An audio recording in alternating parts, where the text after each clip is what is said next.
So today, this will be more a layback conversation settings. However, the content is heavy because but everybody in this panel are not your typical Muslims who you will see up on the stage.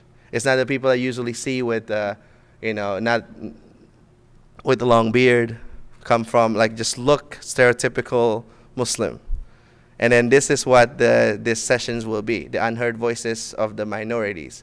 I wanted to call it the unheard voices of the majorities, but then people get confused. Like, what does that even mean? Because like the majority of us is not being heard. Most of us is not being heard. So those are how we're gonna start about it.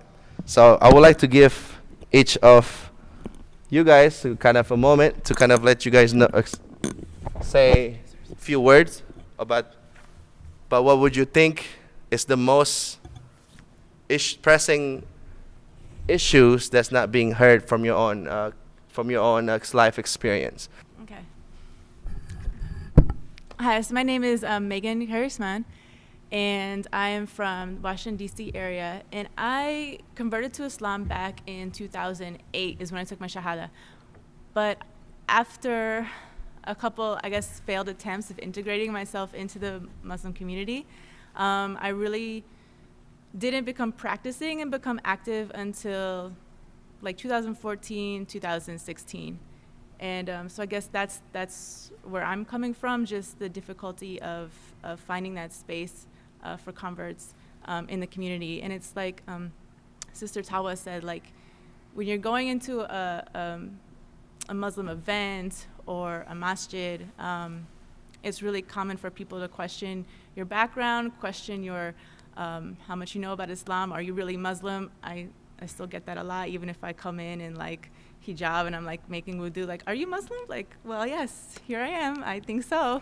So anyway, how important it is for every voices to be heard, because every individual have their own struggles uniquely to theirs, and they have their own trials and tribulation. But then if we are talking about culture, talking about deen, not everybody's always in the same page or the same level. So for yourself, how important it is for your voice to be heard. And then second part question for everyone after that is like, does every voice need to be heard? That everybody needs to be heard and listened to, and then, or there something that just like, no, this is come out of ignorance or malice, or just like, no, this is not worth talking about, and then let's just move on. Is there ever a situation when that's the case? Yes. Okay. It's important that I feel like I have the space and the audience to say it to. And as far as everybody's voice being heard, I mean, I guess my short answer is yes. I mean, if it's somebody that's a part of the community or wants to be more of a part of the community, and they have an opinion or a question about something, even if you feel like it's outside of the norm for that community, that masjid, or outside of the mainstream of Islam, I still think there's ways to hear everyone out, and that it needs to be acknowledged that is a person who is involved or would want to be more involved in the community. And we're talking about diversity. I mean, and we're talking about making space for people, and that's a part of it. Do you believe the racism exists in Islam here in the U.S.? If yes, how do we negate that? I think everybody needs to remember like what the point is. What are you really trying to do? What is Islam for? It's to help you get back to your creator. So if people paid more attention and were more focused on themselves and on Islam as their way to get back to Allah subhanahu wa ta'ala, then I think a lot of things would be much better, because the closer you get to Allah, then the softer you're supposed to be, and the less a lot of this peripheral stuff should matter. Yeah. Okay. How do you deal with a person who have different madhab and try to impose it on you? Example, what you're doing is wrong. This is how you do it right. Like, your salat is wrong. You do it this way. Well, yeah, that's happened a lot. People telling me certain things about how I'm doing something in the masjid or how I'm dressed.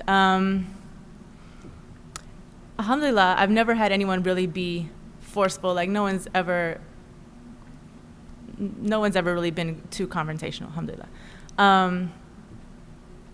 But I will say that in the beginning, when I had recently converted and I was just trying to find my way in the community, and I didn't have enough knowledge of Islam myself to be confident in what I was doing,